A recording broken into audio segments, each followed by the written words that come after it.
The winter has some of the worst weather, but it does have some of the best parshiot. If we think of Sefer Breshit as the sweeping origin story of Jewish peoplehood, we can think of Sefer Shemot as the sweeping origin story of Jewish nationhood. How did we come to be the nation who we are?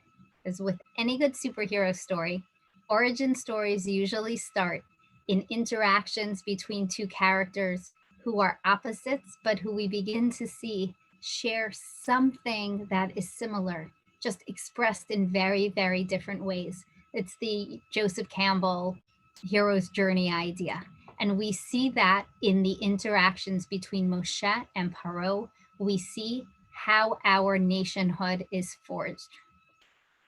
So when I teach negotiations, and one of the fundamental ideas we always teach people to be a successful negotiator is you have to balance the tension between empathy and assertiveness. Empathy, the idea that you can get the other side to understand that you get where they're coming from. You try deeply to experience what motivates them, what's painful to them, where their suffering is, what they need. But you don't forget to assert your own needs, interests, and positions. What's important to you, what's right. So you need to balance that tension between empathy and assertiveness. We know from the Tiferet Yehonatan, right, that Paro's seers rightfully predicted that the savior of the Israelites would come from the tribe of Levi, from the priestly class. And so Paro, says the Tiferet Yehonatan, exempted the Leviim from work because Paro reasoned there is no way that someone who themselves did not experience the pain of slavery would ever rise up to save another. Paro as a character is lacking in any understanding of empathy. He can't even conceive of the idea that someone without experiencing their own empathy would do, with their own slavery, their own pain, would do anything to help another. He is the ultimate, as we know, asserter. That's who he is. Only his own needs, only what he cares about. There's no space in his worldview for anything that looks like understanding another person's pain and suffering. That is in contrast to Moshe. So interesting. Moshe's origin story is actually born out of empathy that comes out of the house of Paro, right? So Moshe taken down to the river, his own sister is standing there and watching, also tremendous empathy that she stays and watch. And Paro's daughter goes out, and in empathy is to see and notice and care about what's going on in someone else's life. And Paro's daughter sees, notices, cares, and saves Moshe.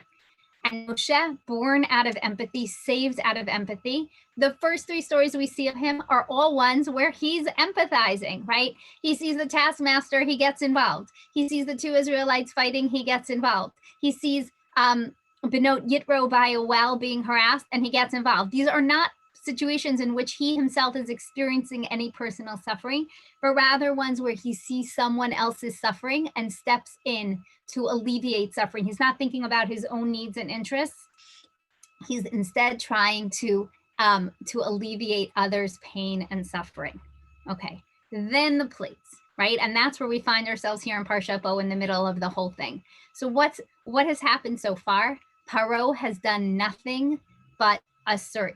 He does not care that his people are suffering. His suffering seems slightly less than the suffering of the people of Mitzrayim. We hear they are in pain, but it is not impacting Paro at all. Nothing is moving him. And Moshe just keeps asking and then walking away, right? And then another plague, and that's where we find our characters as our parsha begins.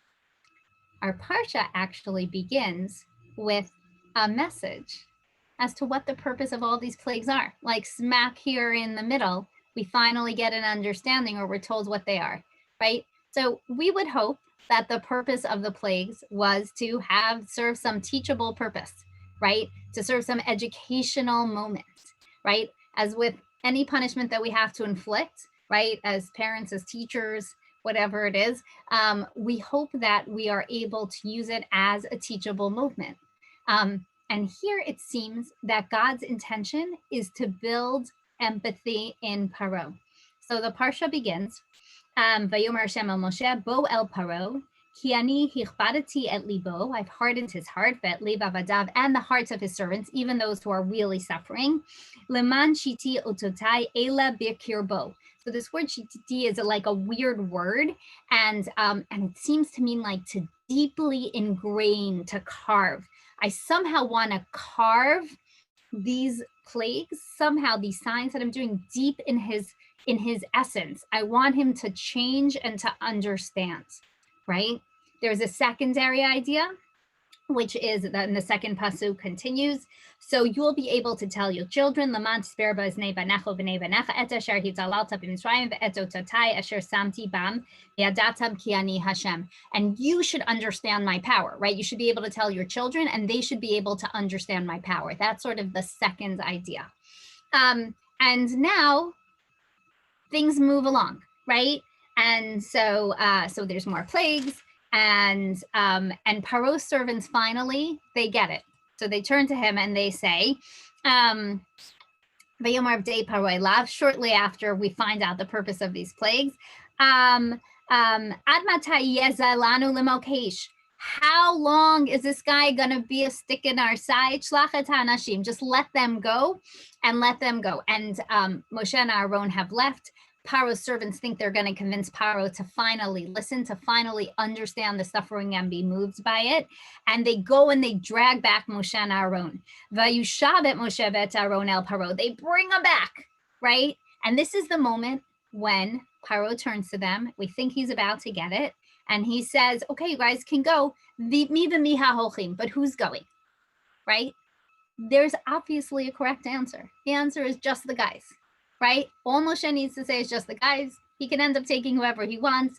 But that was the moment at which Paro might have been motivated, might have understood a little bit, might have begun to empathize and step away from his assertiveness, because his servants were like, it's too much. We can't take it anymore.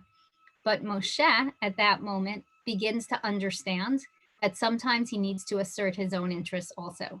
That sometimes as a leader, you have to stand up for yourself. And Moshe turns to him and says, not the right answer, not the answer that he's looking for. We're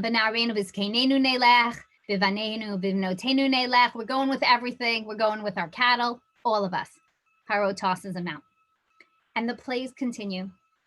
And the suffering continues.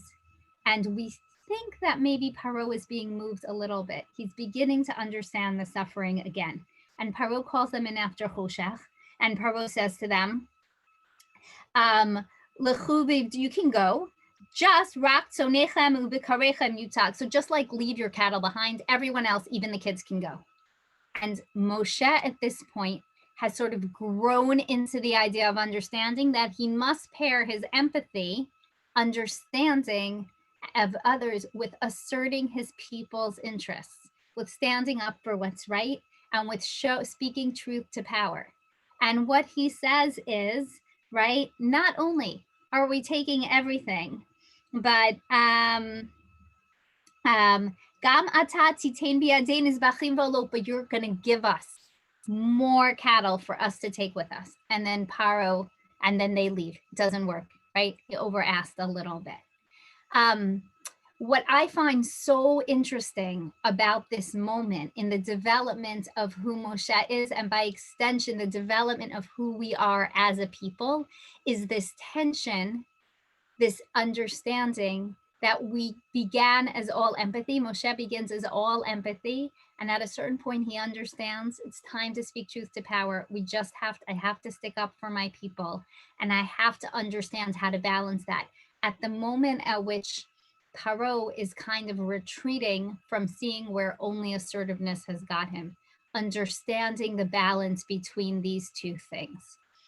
We, along with beginning the weeks of Sefer Shmot, our country has seen its own sweeping narrative in the questions of who we are as a nation over the last 3 weeks. We've just inaugurated a new president, coming the third Wednesday after a Wednesday of insurrection, followed by a Wednesday of impeachment, followed by a Wednesday of inauguration. We ourselves have seen the tensions in this country, and they have surely been deeply, deeply impacted the Jewish community as well. What I see as our as a motivating question for where we stand at this moment in history is thinking through the tension between empathy and assertiveness. How hard can we work to understand what motivates someone who thinks differently than us, where they're coming from, and where there might be pain that we can understand? Understanding doesn't have to mean agreeing. It means, though, that you make an effort to see where someone else is coming from. And that's important.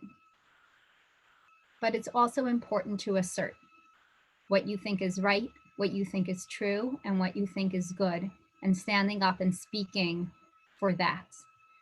And so my wish for us as we go into Shabbat is that we think hard about our own nationhood, born out of understanding these motivating tensions, leading us to be the Mamlechet Kohanim V'Goy Kadosh, people who work hard to understand and build bridges, but also know when to stand up and assert what's right, and that we as a people and as a country are able to do that in peace moving forward. Shabbat Shalom.